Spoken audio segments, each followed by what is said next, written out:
Have you connected with John Broker Campbell, Brandon?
Without any information and any background on it. Not really.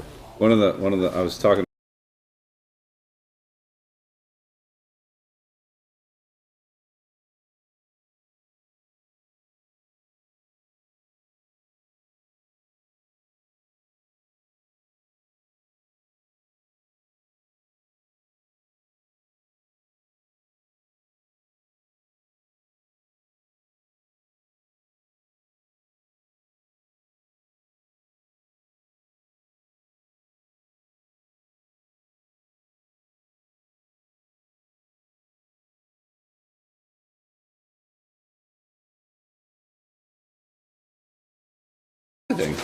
What? Yeah. Spread the rumor we're going to close the dump. Suddenly everyone's going to come out and Absolutely. It doesn't have to have any merit. All it has to do is bring people.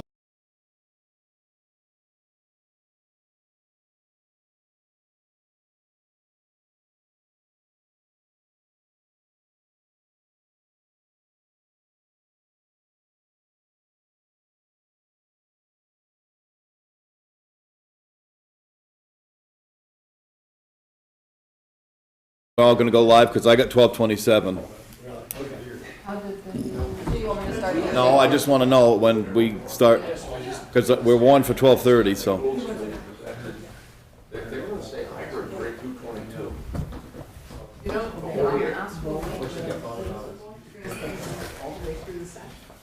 Maybe put it on a timer, no more than 45 minutes.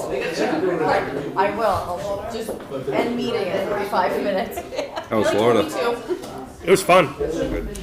It's like heaven for me. Get up, go to the track, race, fix the car, go to bed, get up, repeat. What more could you ask for? Could have been a little warmer. I'd say too cold to be doing that. Still more than here. I asked you to bring some back. You didn't bring any back with you. Brought about 2 days worth back, and then That wasn't enough. it wasn't enough. I'm ready to go again. Talking about going to Delaware in a few weeks. Oh, yeah. So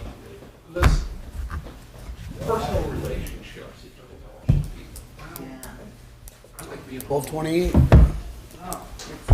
Recording in progress.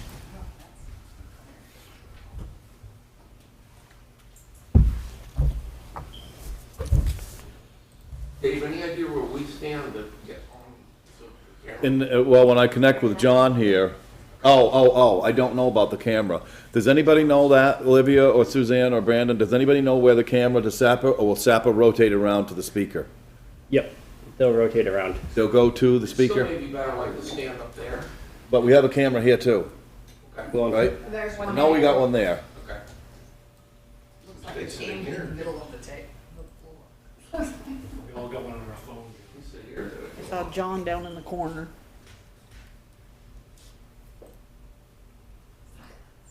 There he is, see him, in the blue shirt. John's, yep. Yeah. He's like, I'm. Can you hear me, John? Dave Fuller. Testing, John? John Broker Campbell? Nothing yet? He's muted on his end. Okay. John, can you unmute, please? I am. Nice. Can you hear me, Dave? Yep, I got you, good, thanks. Okay. Yep, it's just 12:30 now. Yep, good. I'm not sure how, I haven't spoken with you, John, but, I don't know whether you or I call the meeting to order, it doesn't really matter, but okay, It would be me. yep. Are we, I was just reading and asking Brandon whether in reading the warning, I had to read all the remote access stuff, so I was just trying to poke around a little bit on that. just for technicality, we're live on SAPA now, okay, and everybody's on, so maybe just before I just want to make sure this technology thing is working. Maybe we should try somebody else besides John to see if we're logged on. Brandon, do you want to do that, or how do you want to do that? Because I see there's a bunch of people on, I just want to make sure that they can hear me and we can hear them.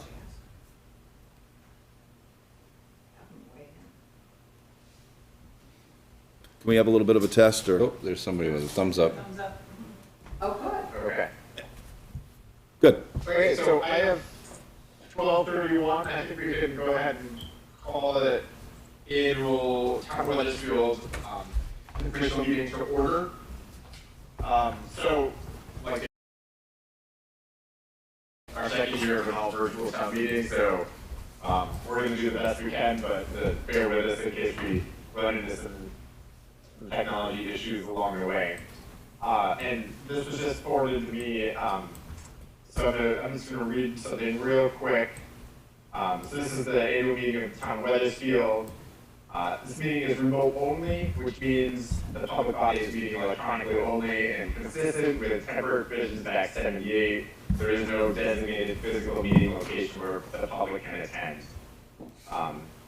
While we are striving to provide means for those attending remotely to participate, there may be technical difficulties or other reasons that prevent or interrupt remote public participation. If any member of the public has technical difficulty accessing the meeting, please alert us. You can raise your hand, you can email the town, you could try to get a hold of us. There's a chat function within the Zoom meeting. Please, we want everybody's comment. We want everybody to participate the best they can. So just please let us know. So we'll get started. We'll read the warning, and then we'll do a quick round of introductions if that works for everybody. So again, this is the Town of Weathersfield annual town meeting. So due to the state of emergency, we will be holding a virtual town meeting this year. The legal voters of the Town of Weathersfield, Vermont are hereby notified and warned to meet via Zoom on Saturday, the 26th day of February, 2022 at 12:30 p.m. to act on Articles 1 through 16. The Zoom meeting can be accessed by phone, tablet, or computer.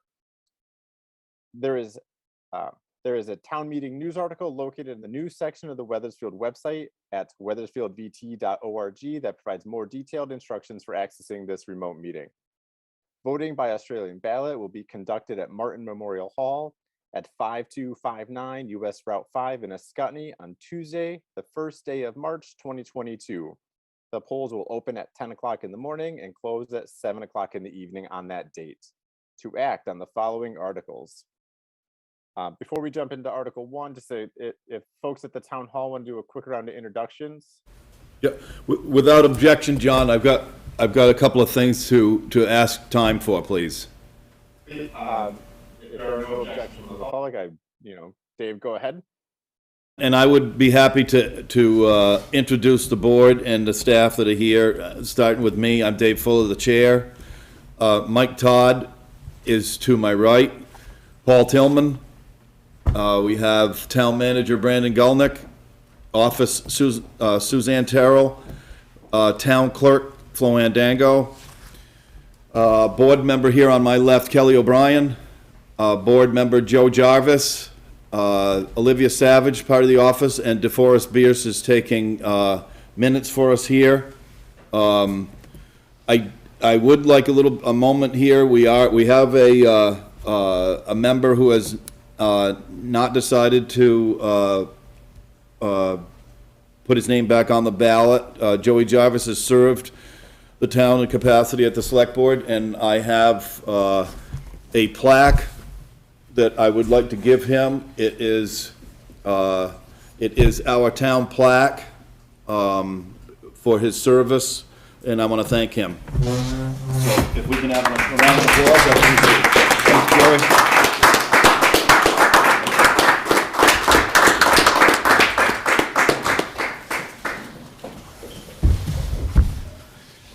Next up, John Broker Campbell, I'd like to introduce over on, sitting in the seats here down in the bottom of Martin Hall is a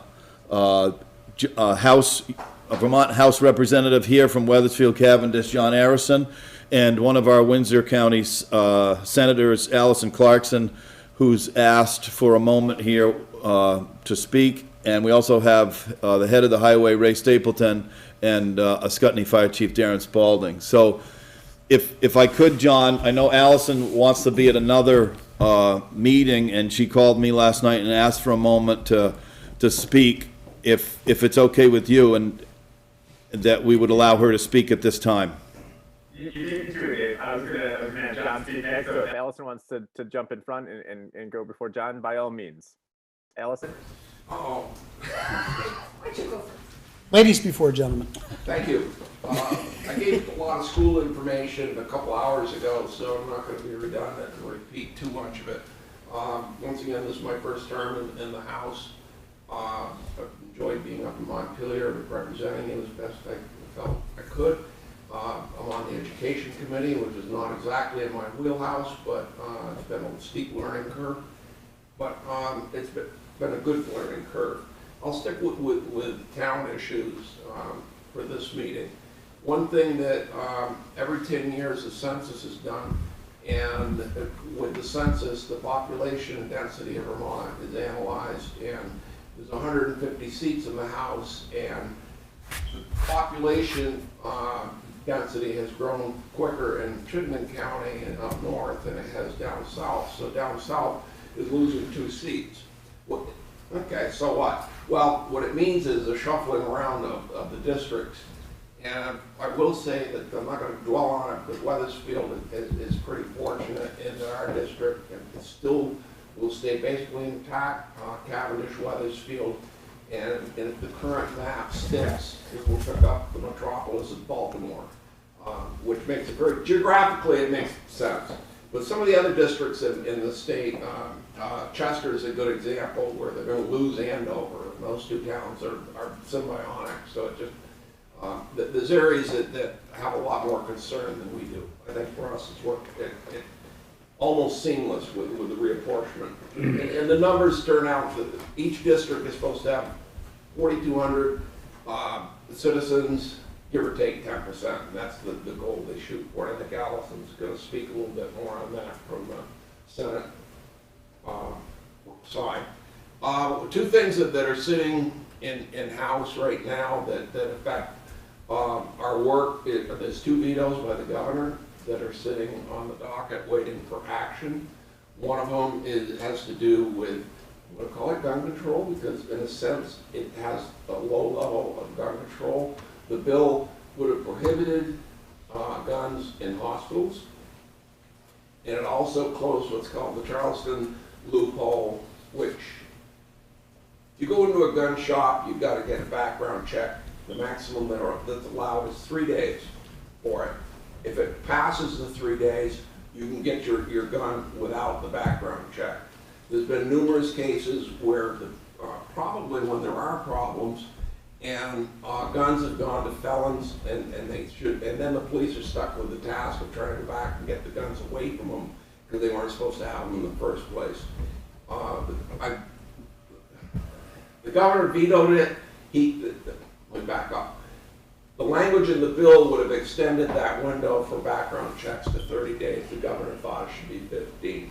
I anticipate some kind of compromise there, because 99% of them actually go through in 3 days. The few that slip through the cracks and don't are unfortunate.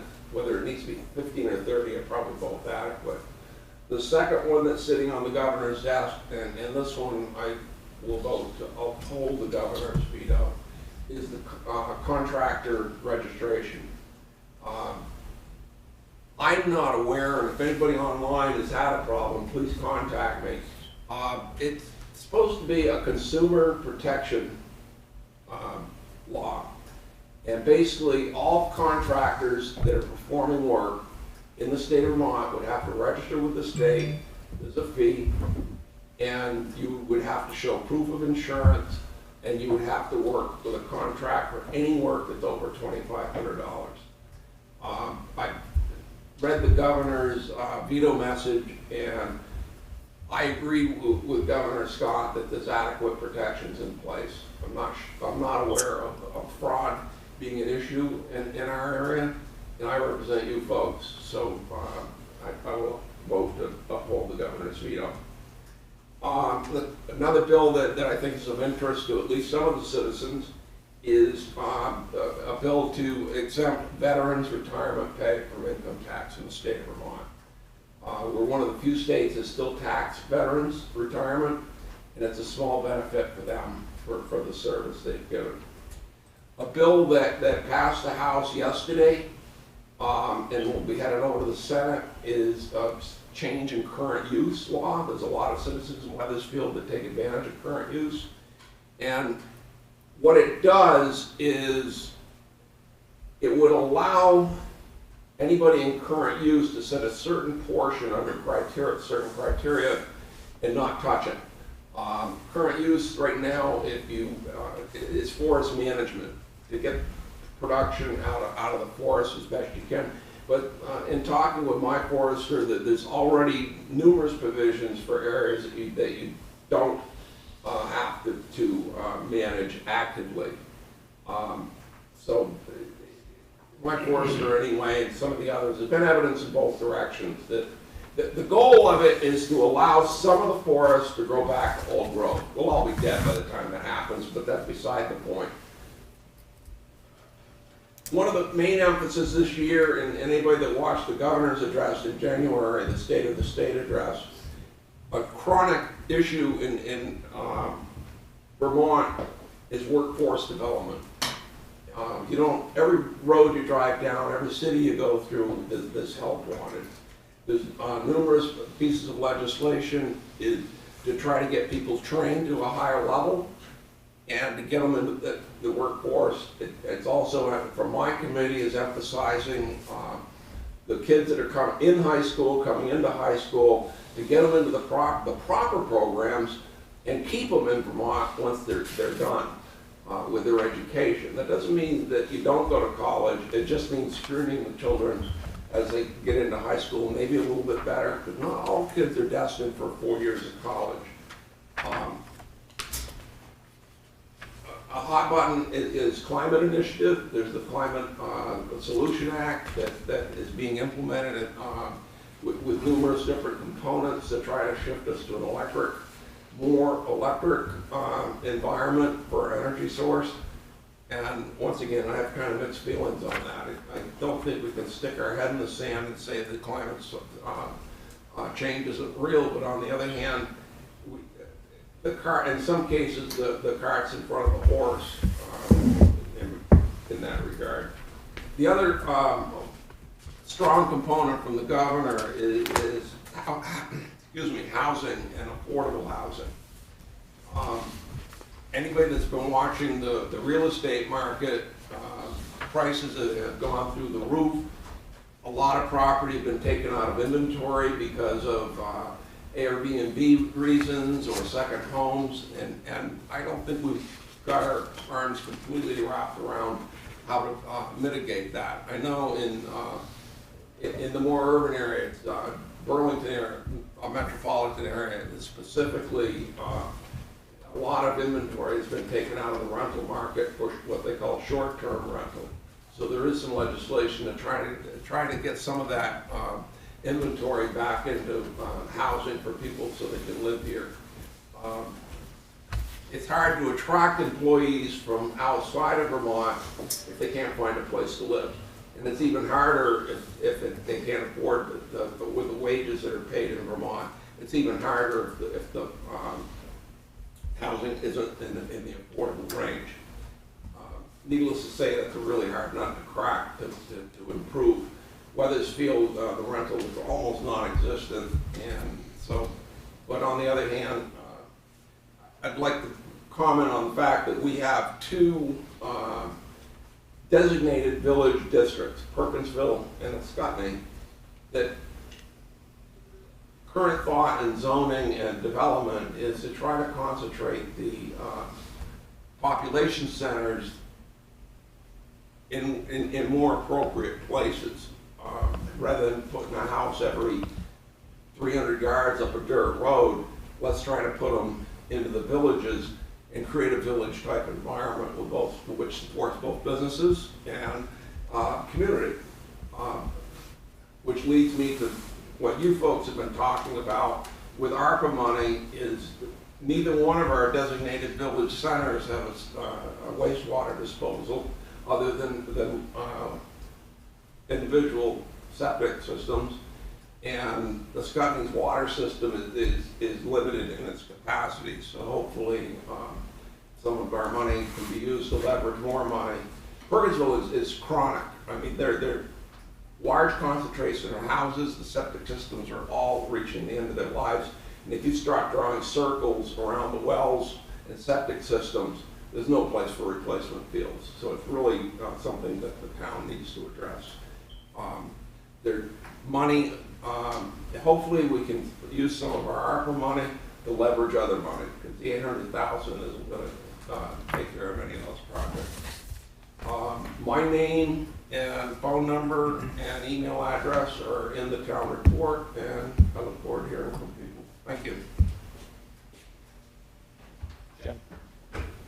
Okay, ladies coming down.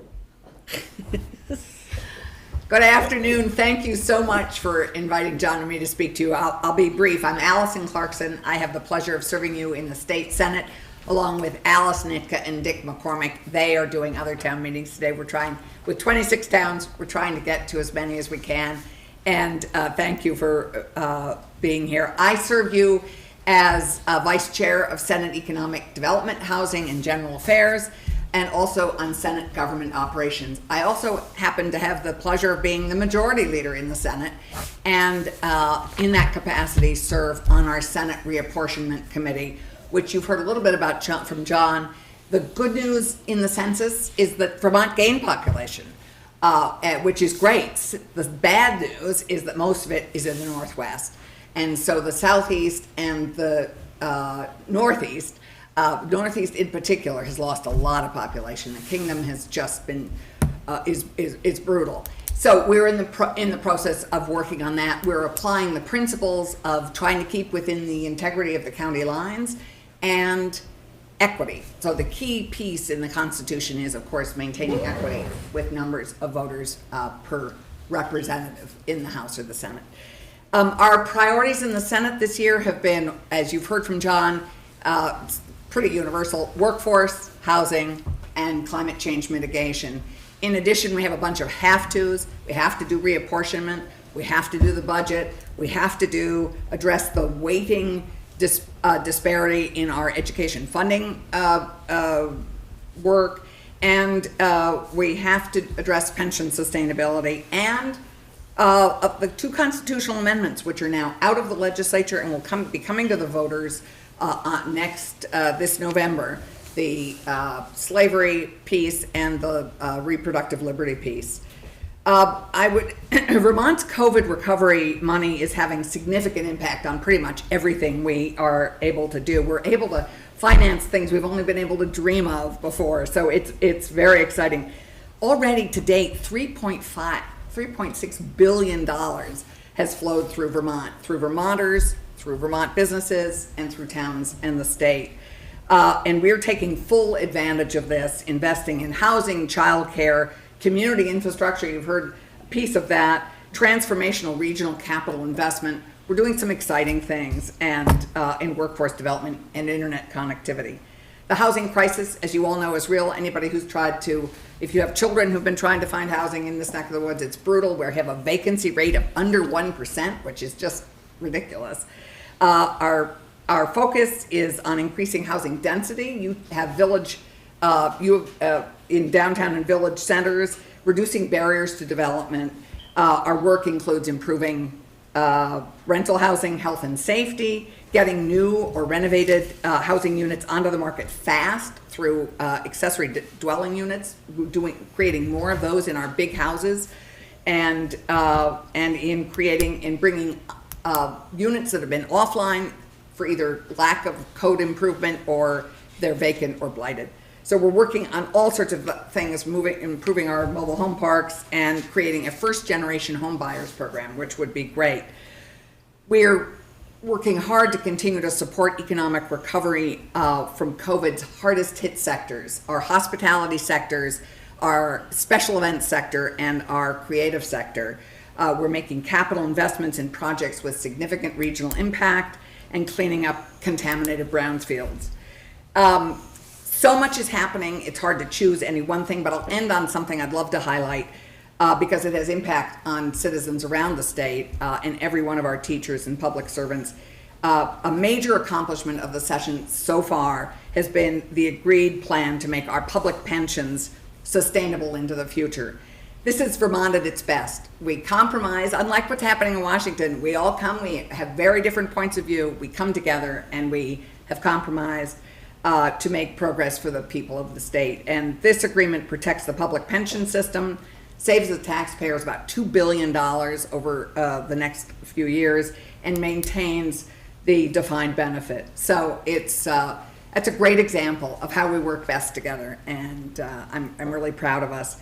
Thank you. I treasure the opportunity to serve you in the state, and I hope you have a great town meeting. Thanks a lot. Thanks, Dave. Thank you. Bye. Thanks, Allison. Thanks, Jen. Just a couple of quick notes before we jump in. So 2 technology issues. If everybody could just make sure they're muted during the meeting, that'd be great. If you have questions as we go, you can type it into the chat. You can raise your hand, flag us down somehow. We will get to you as best as we can.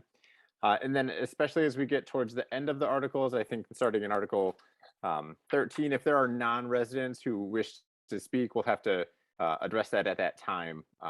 But we can worry about that at another time. So unless there's anything else, Dave, we might as well jump into Article 1. So Article 1, shall the voters of the town of Weathersfield accept the reports of the town officers for the period from July 1, 2020 through June 30, 2021. Is there any discussion on Article 1?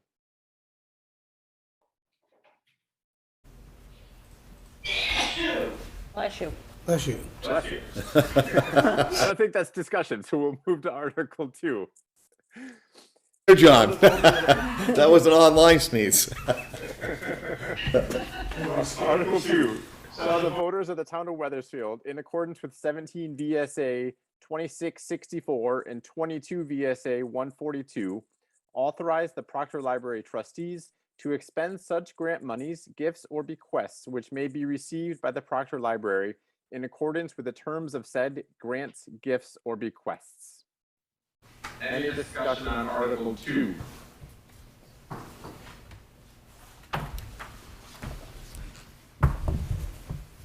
All right. Hearing none and seeing none online, we will go to Article 3. Article 3, shall the voters of the town of Weathersfield authorize the select board to borrow money, if necessary, to pay current expenses in anticipation of taxes in accordance with the provisions of Title 24, Section 1786 of the Vermont statutes annotated. Are there questions or discussions on Article 3?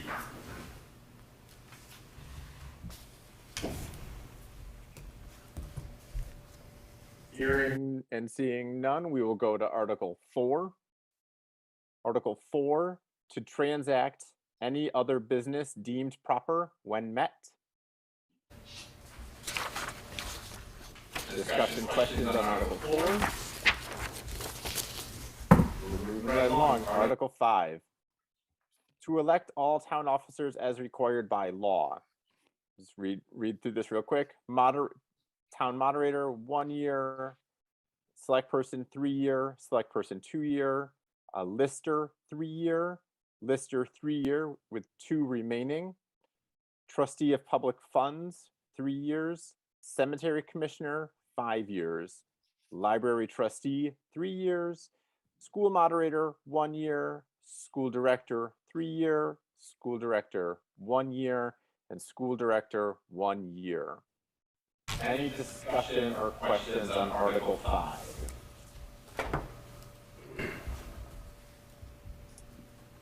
Okay. Article 6.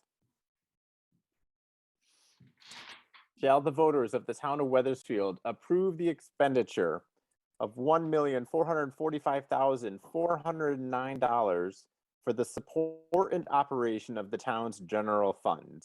$1,075,448 shall be raised by property taxation, allowing the select board to set the appropriate tax rate. Is there discussion on Article 6? If I may, John, I believe we have a presentation by the administration, that we could take that up on the general fund now. Great. Okay, I would turn it over to Brandon Gulnick, our town manager. Is that what you wanted to do, Brandon? You want to have Yeah. go through article by article? This is to be the general fund. Can everybody see the PowerPoint presentation? I don't see it. Okay, here we go. Not currently, Brandon. We just didn't see the article. Okay.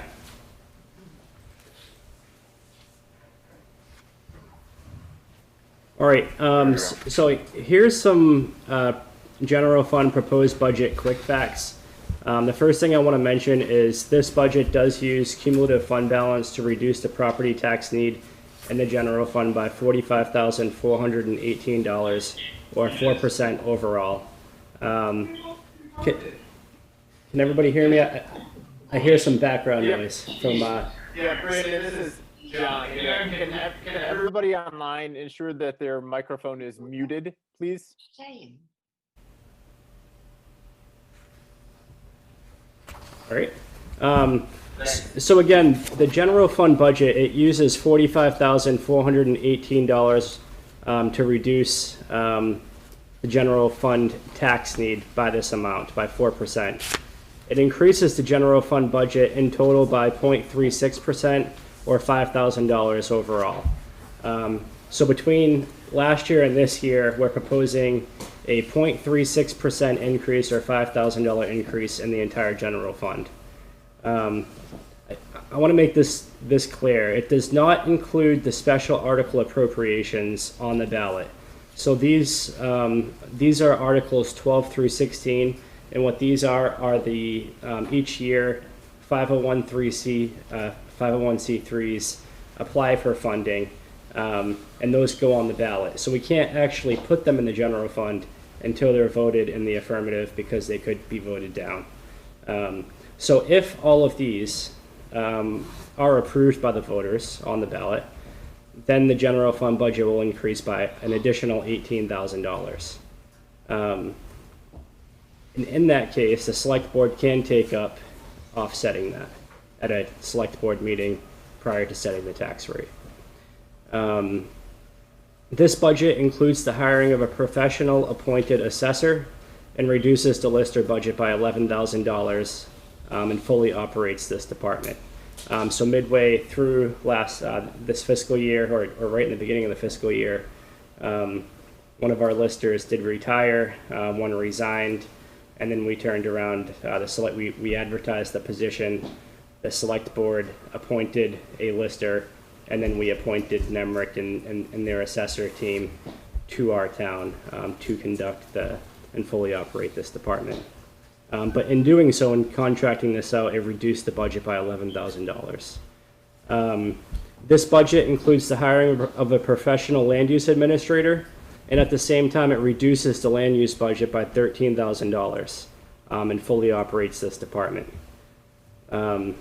It does increase the police department budget by $10,704, and these increases are due to workers' compensation increases. That's $6,000 of it, and of course, gas and oil, as everybody knows, has been increasing. And this increase resulted in $5,350 increase. This budget, you know, as we've lived through COVID, some budgets had to increase because the demand for those departments increased. And one of these increases is in the town clerk's office. The town clerk's office has seen an increase in demand in that department. And when you have an increase in demand, you have an increase for personnel. There was a demand for vault expenses increased. So you will notice an $18,962 increase in the town clerk budget. And this was offset by decreases in the listers and the land use department. You'll also notice that the finance department has increased, or it appears that expenditures increased by $38,000. But what we do is we actually contract out our accountant to the town of Windsor. So our accountant also helps with the books in the town of Windsor. And then we receive $23,000 in revenue for contracting our accountant to other towns. So that's offset. This budget fully funds the library. It fully funds the fire departments and emergency services. It fully funds our rainy day funds and reserve accounts by using cumulative fund balance. I got a couple of charts here. I want to just focus here on the bottom left-hand corner.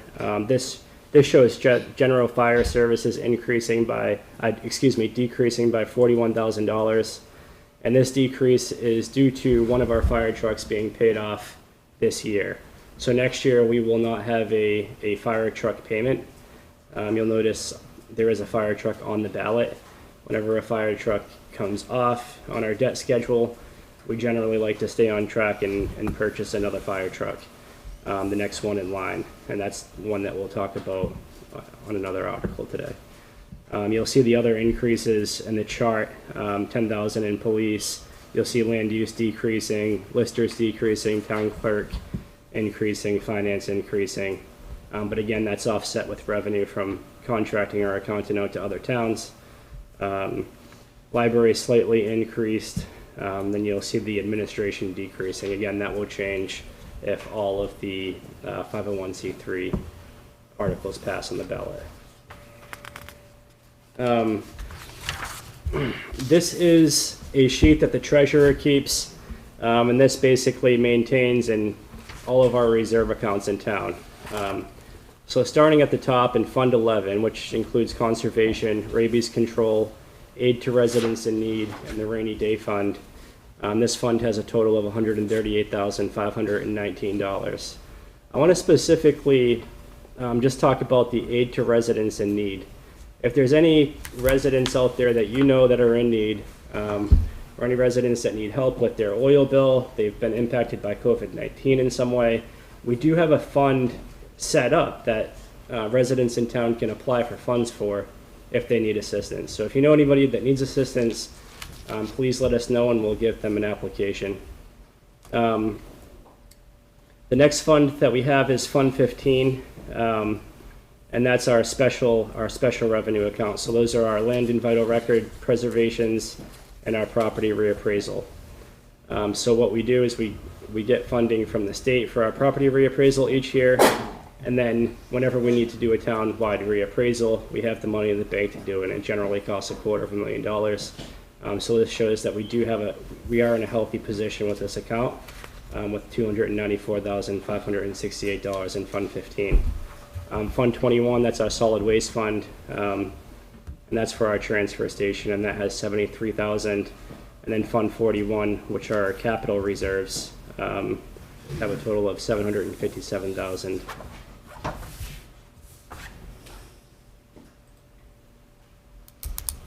And that concludes my presentation for the general fund. Great. Thanks, Brandon. Other questions on Article 6? Questions or other discussion on Article 6 or what Brandon has presented?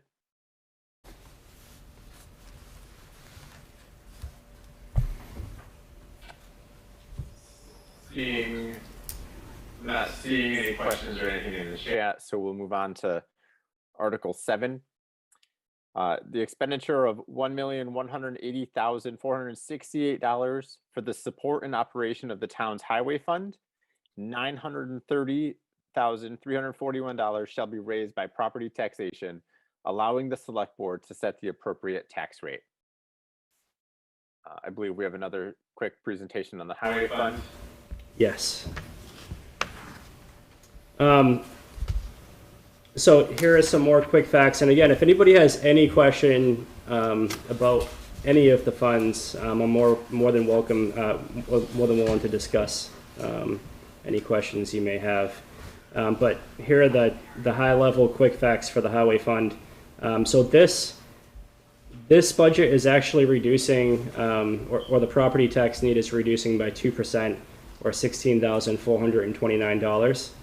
And what we've done here is we've applied $32,858 in cumulative fund balance to both the FY23 and FY24 budgets to pay the greater lease payments.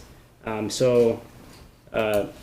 year we put on the ballot to purchase a grader for the town highway garage, and that grader, the voters of Weathersfield did pass that article, and we did purchase that piece of equipment. But what we've done here is we've designated cumulative fund balance to pay the payments on this for the next 2 years. So it's actually not being paid for with FY23 or FY24 property tax requests. This budget also applies $41,823 in cumulative fund balance to the FY23 budget, reducing the tax need for this department in FY23. It removes $5,530 in revenue charged to other departments in the general fund. And basically what this was, in the past, the highway fund charged the general fund for its services, and it was a bookkeeping thing, and we removed that this year.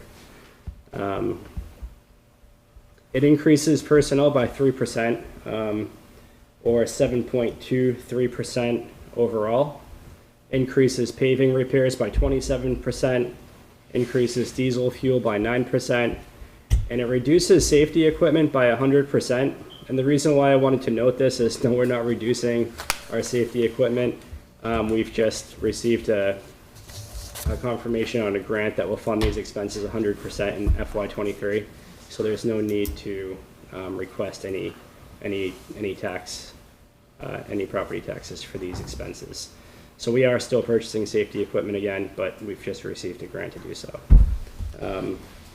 So going back to this chart that you see here, what this shows is, you can see since FY19, there was an increase between FY19 and FY20, but FY21 it was $946,770, FY22 it was $946,770. And in FY23, the property tax need is dropping by $16,000. So in my opinion, we're doing a really good job at keeping the tax rate stabilized for the highway department while still fully funding its services. And this is our debt schedule here. So this includes all of the equipment that we have or loans that we have in the highway department and when the payments mature. So what you'll notice here is a plow truck payment of $32,000 falls off this year. So what we do is, according to our capital plan, we purchase another piece of equipment, and then those payments resume. This way you don't see spikes in the budget throughout the years. It stabilizes it and keeps our equipment intact. The highway fund, also has reserve accounts. And in our highway equipment acquisition fund, we have 154,000, and then in our highway capital maintenance improvement fund, we have 136,000. So basically what these funds do is we use them as down payments for equipment so that we can reduce the payment throughout the term. And then also whenever we have maintenance improvements throughout the town, we have a savings account that we can go to in the case of emergencies, and so forth. And that concludes my presentation for the highway fund. Thanks, Brandon. And just a real quick note for those who may not be well versed in Zoom, if you have questions, you can either type them into the chat, or if you click on the reactions button that you see, there is a raise hand function. If you raise your hand, it will show up and we will call on you if there's questions or comments about any of the articles or presentations that Brandon has given thus far or moving forward. So are there questions on Article 7, the highway fund? John, if I may. Please go ahead, Dave. I would just like to remind voters that when we assemble these budgets, in both article, the one that we just did for highway and the general fund, that we are using the grand list from last year to estimate how this is going to affect the budgets and your taxes at the end. So while we need finite numbers here to plug into the budget process, I think a little bit later on, maybe Brandon will say if all the articles pass, or maybe in the cover letter you've read that. But it's no secret that all of us are going through a little bit of a change here with the values and the changes through permit process. And I know that the listers are doing that right now, and the company that we hire, and we're getting some preliminary information to help that. Typically, for instance, last year, it actually turned out to be 0.5% of an increase in the grand list. We can't speculate what it will be, but it's not going to be lower, and that helps everybody's tax rate go down a little bit when values go higher.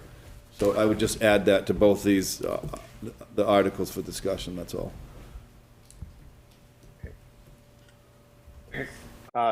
There's a question in the chat.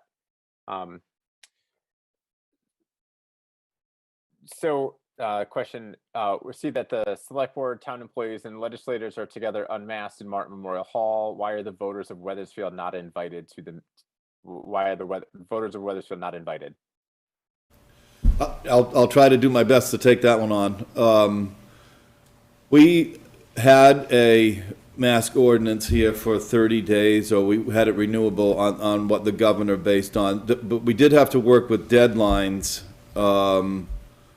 on all of this in order to get not only the financial data, but our safety as well in Martin Hall is, and we had to work in order to warn this meeting. It had to be done by, I think it was January 24th, Floanne. So we did have a mask order at that time, and the school, we had reached out to the school as well about where we were going to hold it. And so there was, some confusion based on what was going on at that time. I try to follow news myself pretty regularly, and there are changing things all the time right now as far as masking goes. I understand that Burlington just lifted theirs as well starting Monday. So it has evolved over all this, including vaccination. I did make a couple of comments up at the school today about the data that I thought was collected. So we had to work within the deadlines of the warning being issued and the building that we were going to use. And to my knowledge, we've never had a town meeting here in this room, in this building, that it was always at the school, which was a larger portion. So there were some things that were still up in the air, and we had to get it done to warn a meeting in time to have it proper and legal. That's the best I can do. Thanks, Dave. Thanks for taking that one. If there are other questions on anything, Articles 1 through 7, I see no hands, no additional information in the chat. We'll move to Article 8. Shall the voters of the town of Weathersfield approve the expenditure of $298,643 for the support and operation of the town's solid waste management facility? These monies shall be raised by non-tax revenues. I believe we have a quick presentation on this one as well. So our solid waste fund or our transfer station, this is, like John was just saying, these are non-tax revenue. The transfer station operates based on user fees, and the transfer station expenditures can be broken down by both by fixed and variable expenses, and then you have your fixed and variable revenues. So in the solid waste fund, over the past couple of years, since 2020, we've been working really hard to, and last year we touched on this, we've been working really hard to develop a tri-town partnership with the town of West Windsor, the town of Reading, and the town of Weathersfield to share the cost of operating the transfer station. So 3 towns use it, and what we were looking to do is develop a formula that would equally allocate the costs and the fixed costs to operate the transfer station. And we have developed that formula, and the result of that formula increases revenues in West Windsor by $20,000 this year. But overall, since we've been doing this, it's increased by $35,000. And in doing this, this year it decreases revenues from the town of Weathersfield by $11,000. But overall, it's much more than that. It's been a multi-year thing. So it decreased a little bit last year and decreasing a little bit more this year. Trash tippage and trucking has increased by $8,000. We all know that gas is increasing, so trucking would similarly increase with those increases. It increases personnel by 3,500 or 6%. Recycling expenses decreased by $3,000, which is good news. C&D tippage and trucking increased by $1,553. We do have some charts here. So last year, in an enterprise fund, you need your revenues and expenses to match, and you try to do the same over the course of the year. So since it's based on user fees, you need your revenues and expenses to be the same. You try to get to zero at the end of the year. So in FY22, it was 289,049, and in FY23, we're proposing 298,643. The chart over to the right is a solid waste assessment by town. So you'll see the town of West Windsor, the town of Reading, and the town of Weathersfield. And you'll notice that in FY21, when we started this process with our tri-town partnership, the town of Weathersfield was paying $81,000. And you'll notice that in FY23, it's went down to $66,000. You'll also notice that back in FY20, the town of West Windsor was paying $3,900. And now you'll see in FY23 a $35,000. The same with Reading, it jumped a little bit, but not too much. The chart on the bottom left-hand corner are the trash and C&D tippage and trucking expenses. And these have fluctuated, but not too much. We did change our contract from Casella to Alva Waste, and that's done at the Solid Waste District. There's a whole other board that oversees that district. And Alva Waste came in slightly lower, and they won the bid in Weathersfield and Springfield. On the right side are our variable expenses and variable revenues, and fixed expenses and fixed revenues. So our fixed expenses, those are the expenses such as personnel and office expenses. Variable are the trash and C&D tippage and trucking expenses, because they go up and down depending on how much trash comes in and then gets transferred out. So those, again, are paid for with the punch tickets, whereas our fixed expenses are paid for with the punch tickets. And that's all I have for the solid waste district. Great. Thanks. Any discussion or questions on Article 8, the solid waste facility? I'm not seeing any. And again, if we can always come back to it at the end if folks have other questions. John, Mike Todd here, Vice Chair. Go ahead, Mike. I do have just a clarification. With all of the changes, Brendan, could you touch on the assessment that we have, that we see on our tax bill? Right, we do see an assessment on our tax bill in Weathersfield. For the fixed expenses at the transfer station? Yes. Yes. So the article reads that the the solid waste fund is not paid for with tax revenue. It's based on user fees.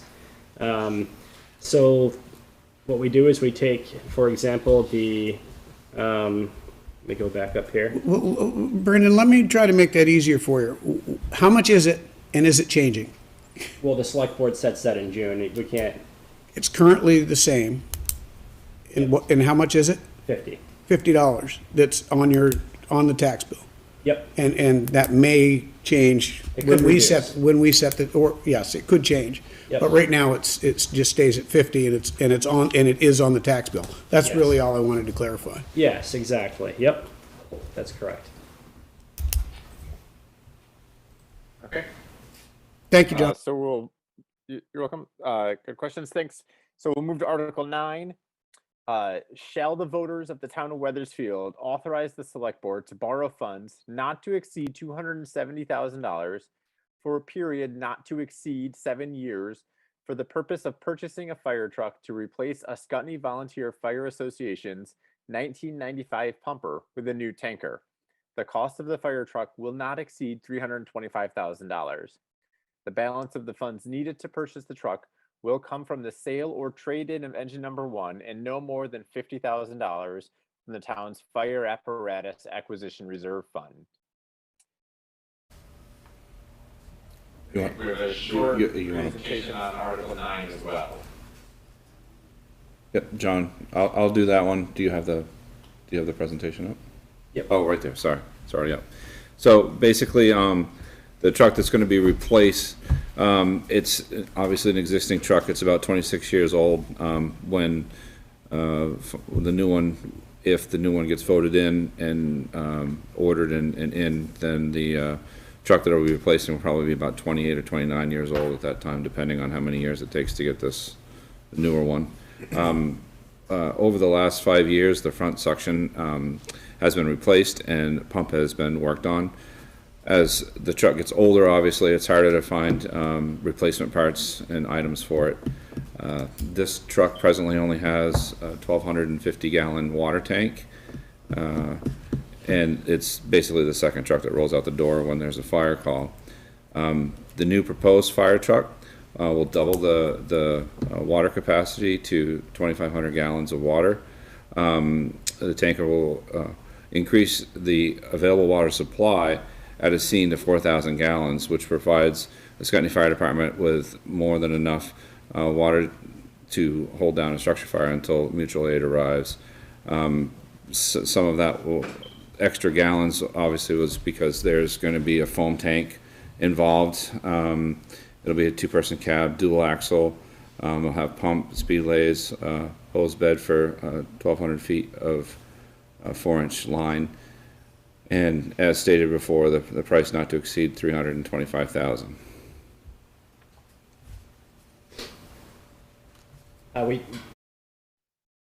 Great, thanks, Paul. Is there other discussion? Anybody else at this time want to talk about the fire truck replacement?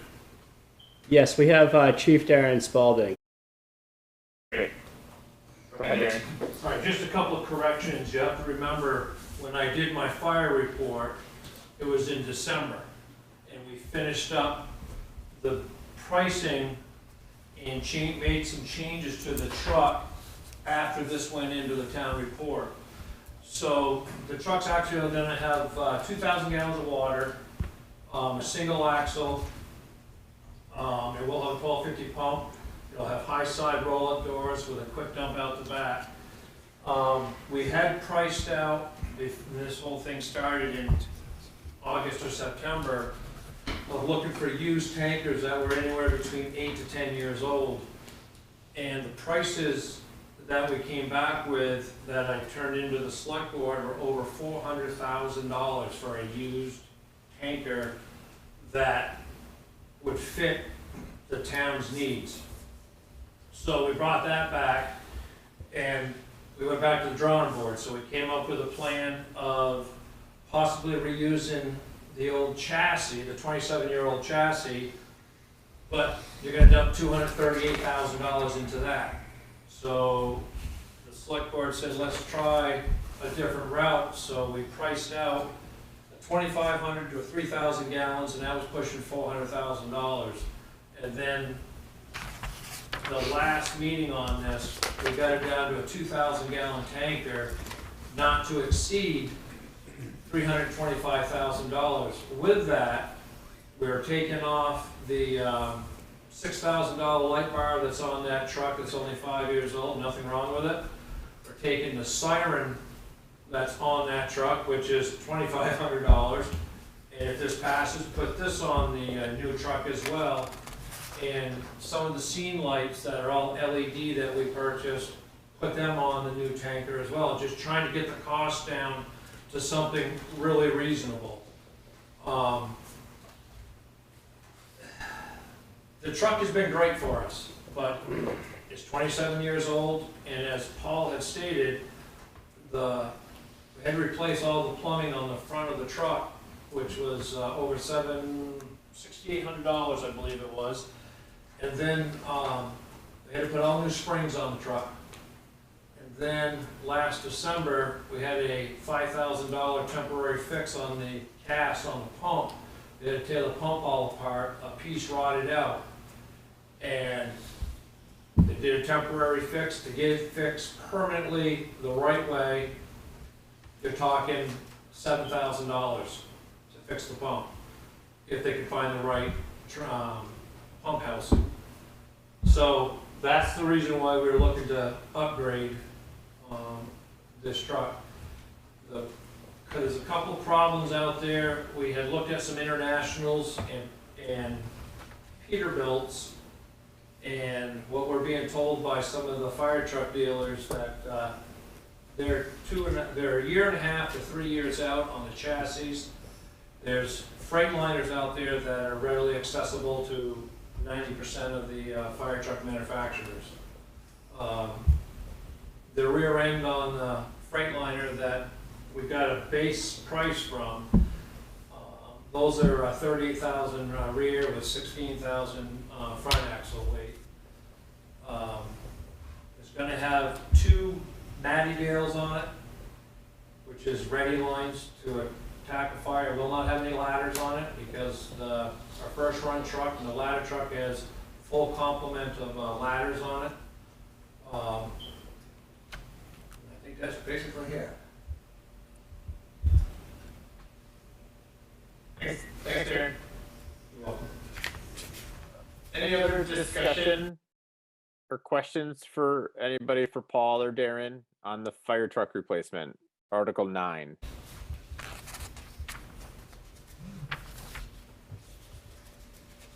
I don't see any chats and I don't see any hand raised, so we'll go to Article 10. So, shall the voters of the town of Weathersfield authorize the select board to borrow funds not to exceed $70,000 for a period not to exceed 7 years for the purpose of purchasing a truck snowplow for the maintenance of town highways. The total cost of the truck will not exceed $100,000, of which $30,000 shall come from the Highway Equipment Acquisition Fund. This is to replace the 2012 F550. I think we have a couple of quick slides and chat about the Article 10. I think there's just one slide, but yeah, and Ray's here too from the Highway Department, so if anyone has any questions after, but the replacement will basically increase the efficiency of the highway department, some by being able to plow and perform other road task maintenance at the same time and using it during the spring and summer. It'll reduce the amount of salt used by being able to control the material feed and lane width independently. We'll also be able to pre-wet the salt, resulting in a 20 to 30% reduction in the salt that's used per application. And it'll improve the ability to respond to winter maintenance issues, such as plow truck breakdowns, slide offs, things like that, and also employee shortages. If there's any other questions, Ray or myself or Brandon?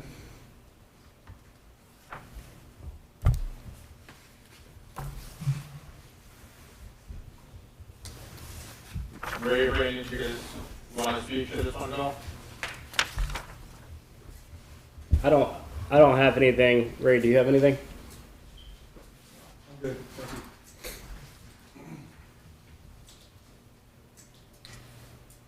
Was that it? I didn't catch it. Did Ray have anything?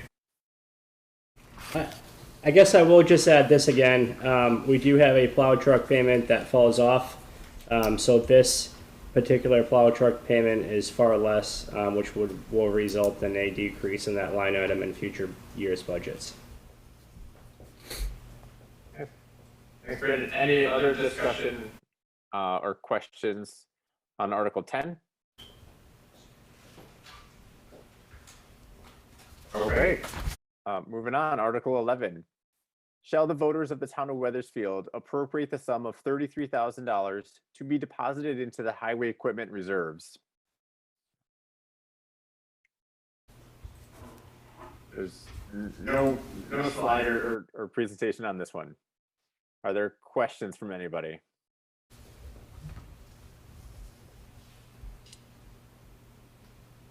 Seeing and hearing none, we'll go to Article 12. Shall the voters of the town of Weathersfield appropriate the sum of $1,000 to support the efforts of the Friends of the Meeting House, a 501c3 nonprofit for the continued maintenance of the Weathersfield Center Meeting House?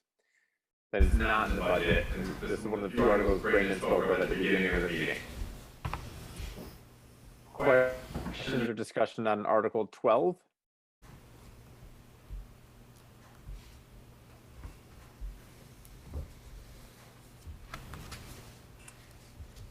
Seeing none, we'll go to Article 13.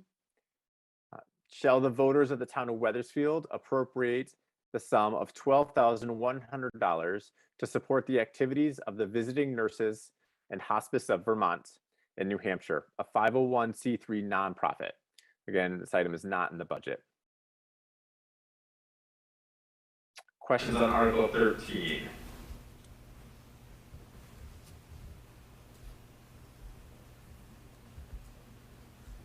Okay. Article 14. Shall the voters of the town of Weathersfield appropriate the sum of $1,500 to support the activities of Southeastern Vermont Community Action, a 501c3 nonprofit?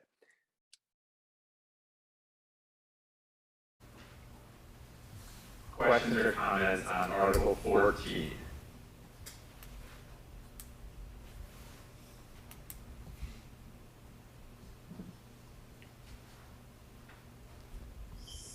Seeing and hearing none, we'll carry on to Article 15. Article 15. Shall the voters of the town of Weathersfield appropriate the sum of $2,683 to support the activities of the Healthcare and Rehabilitation Services of Southeastern Vermont, as 501c3 nonprofits? Any questions on Article 15?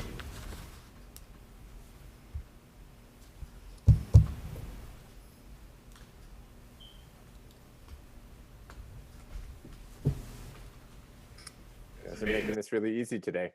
We'll go to Article 16. Article 16. Shall the voters of the town of Weathersfield appropriate the sum of $750 to support the activities of the Vermont Association for the Blind and Visually Impaired, a 501c3 nonprofit?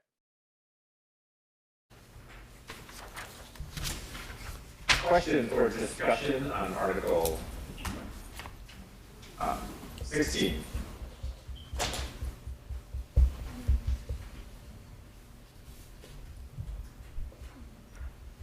Seeing and hearing none. Are there any questions or discussion on any of the articles that we have seen thus far today?